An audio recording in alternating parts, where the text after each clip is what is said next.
պատմաբար տիկին Աննա Գրիգորյանն եմ դիմում, որ այստեղ քաղաքական թեմաները քննարկելիս բարոյականության խրատներ չտրվի պատգամավոր գործընկերներին, որովհետև չեմ կարծում, որ դա տենց ճիշտ ժանր է այստեղ, որովհետև եթե մի անաչառ դիտորդ իմ ու իրենց միջև այտենց բարոյականության թեստ դներ, կարծում եմ իրանք դրանից պատվով դուրս չէին գա, և ես չեմ կարծում, որ սա այն ոչն է, որով մենք պետք է այստեղ շարունակենք։ Տիկին Գրիգորյանը ասում է, և գործընկերներից էլ եղավ հարցեր, ինչ հարց ես տվեցի, ասի տիկին Հովսեփյան, դուք հավակնում եք Եվրոինտեգրման հանձնաժողովի նախագահի պաշտոնին, հիմա ձեզ հարց, Պրահայի հոկտեմբերի 6-ի հայտարարությանը ոնց եք վերաբերում, ինչ է պատասխանում ինձ տիկին Հովսեփյանը, նորատարապես այն տոնայնության մեջ, որ ես Ղարաբաղից եմ, դու այդ հարցը ինձ տալիս ես և ուզում ես ցավեցնել։ Շարունակում է տիկին Գրիգորյանը, ոնց կարելի է Ղարաբաղից եկած կնոջը այդպիսի հարց տալ։ Հարգելի գործընկերներ, երբ որ Ղարաբաղցի մեր գործընկերոջը առաջադրում եք Եվրոինտեգրման հանձնաժողովի նախագահ, դուք իրեն չեք առաջադրում, ասենք Տավուշի թեմի Վազգեն Գալստանյանի անվան օրիորդաց միության նախագահ, դուք իրան առաջադրում եք Եվրոինտեգրման հանձնաժողովի նախագահ, և երբ որ եթե տիկինը ընտրվի, տիկին Հովսեփյանը ընտրվի հանձնաժողովի նախագահ, ինքը գնալու է, չէ, Եվրոպա, ասենք եվրոպացի գործընկերներից մեկը ասի, դու Պրահայի հայտարարությանը ոնց ես վերաբերում, պատկերացնեք ասի, դու ինձ վիրավորում ես այդ հարցով, չեն ասի, ես Հայաստանից ում են ուղարկել ստեղ, էլի իր հույզերով, իր էմոցիաներով, իր հուշերով, իր ցավով որ կա, բայց տիկին Հովսեփյանը ընտրվում է հանձնաժողովի նախագահ և իրեն այդ հարցը տալու են Եվրոպայում և եթե այդպիսի մի պատասխան հնչի եվրոպացիների ասածին,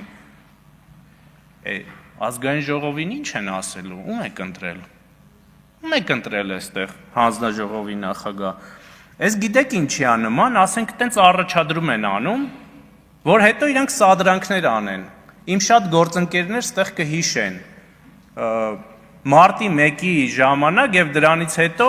մի ոստիկան կար, անկեղծ ասած անունը չեմ հիշում, բայց տենց բազազ էին ասում իրան,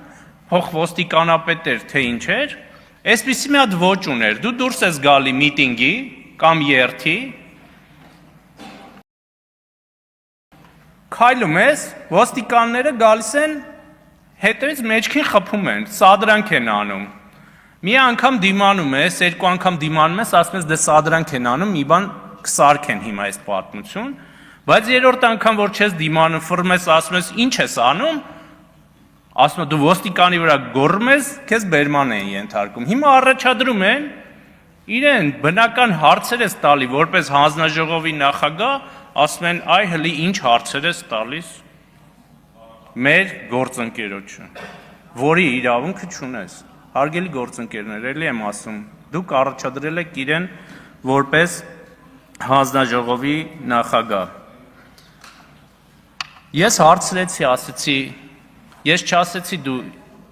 հարցը նենց չէր, որ ինչու չես զոհվել Ղարաբաղում, որովհետև տիկին Հովսեփյանը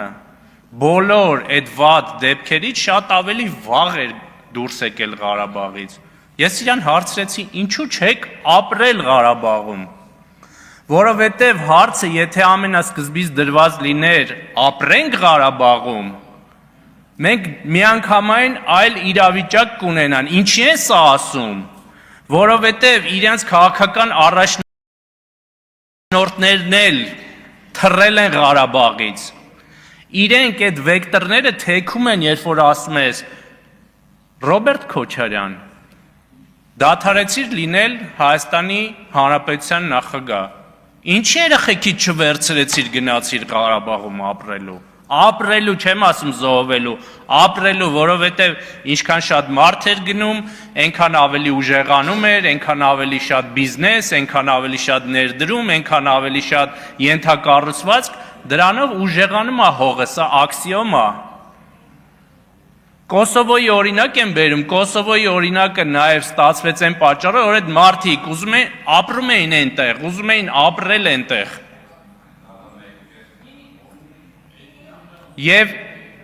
ընդդիմությունը եւ այսպիսի խոսույթներով միտումնավոր շեղում է մեզ այս ամեն ինչից։ Ու այտենց զարմանալի է, էլի, նաև բանի հետ կապված որ հարցրեցի։ Ինչի Տիկին Հովսեփյանի ԱԳՆ-ում աշխատելու հետ կապված։ Նայեք ինչ եմ ասում։ Ասում եմ Տիկին Հովսեփյան, Պրահան ես իզուր չեմ տալիս եմ որպեսզի հասկանամ, դուք որքան եք սկզբունքային ձեր դիրքորոշումներում։ Ինչ է ինձ պատասխանում, ասում եմ բանը, ես հենց 2010-ին էի ուզում դուրս գալ ԱԳՆ-ից, 20-ին, ներողություն պատերազմից հետո, ասեցի մի քիչ ոտս կախքցեմ, սրանք ոնց որ գնացող են, մնամ ԱԳՆ-ում, չգնամ, բայց դուք մնացիք 21 թվականի հունիսին, օքեյ, հունիսին մնացինք, հունիսին խի չես գնում, որովհետև դեկրետի գումար պետք է ստանալ, այս է սկզբունքայնությունը, հարգելի գործընկերներ, Ղարաբաղի հարց, դավաճան իշխանություն, սկզբունքայնությունը ավելի ստորադասվում է դեկրետի գումարին, հլա ավելին, ասենք գնար 2000 դեկրետի մեջ է 21 թվականի սեպտեմբերից հետո, գնար հոկտեմբերին, երբ որ 22 թվականի եղավ Պրահայի հայտարարություն դիմում գրի, էլի չի գրե, գնացլա 23-ի օգոստոսին է դուրս եկել ԱԳՆ-ից։ Այսինքն 4 տարի համարյա այս դավաճան իշխանությանը ինքը հանդուրժել է խիզախ մնալով ԱԳՆ-ում, տարբեր կարգավիճակներում։ Հետո էլ ասենք բանը, տենց ասում եմ 20 թվականի պատերազմից հետո դուրս եկա բանի միտինգի եւ փոքրամարմին կնոջը 4 ոստիկան բերման ենթարկեց, էսա ձեր եվրոինտեգրումը գնացեք եվրոպական ստանդարտներ ներդրեք ոստիկանությունում։ Մի անգամ գնա Եվրոպայում ցույցի մասնակցի, տես ոնց են քեզ բերման ենթարկում ու Երանի կտաս հայկական ոստիկանությանը բերման ենթարկելուց։ Գոնե կադրերը կան, մի հատ նայեք ինչ կոշտությամբ են այնտեղ անում եւ ստեղ ինչ բարեհամբույր են եւ բարեկիրթ մեր ոստիկանները բերման ենթարկելուց։ Ասում է բանը, տենց Սերժ Սարգսյանը, որ 2000 չեմ հիշում որ թվին էր, բայց ենթադրում եմ եւ վստահ եմ Տիկին Հովսեփյանը այդ ժամանակ արդեն չափահաս էր։ Այն որ ասում էր ով որ իմ պաշտոնյաներից անկախությունը ճանաչի, նրան դուրս կշփրտեմ համակարգից։ 13 թիվ։ Այդ ընդվզում ինչի չեղավ։ Այդ ինչի ոչ մի տեղից դուրս չէի գալի, դիմում չէի գրում, փողոց դուրս չէի գալիս, չէի ընդվզում։ Թե ասենք Ղարաբաղյան կլանից է Սերժ Սարգսյանը ձեզ աշկով արել, որ դե ուրիշ բանի համար եմ դա ասում, այդ տենց կամերաների համար եմ ասում։ Եվ այս ամենը բացահայտելու համար է հանձնաժողովի նախագահի թեկնածուին,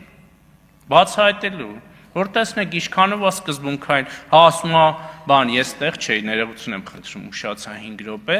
իմ սկզբունքայնությունից է խոսում, Տիկին Հովսեփյանի խորհուրդ կտամ իր հարազատ քրոջ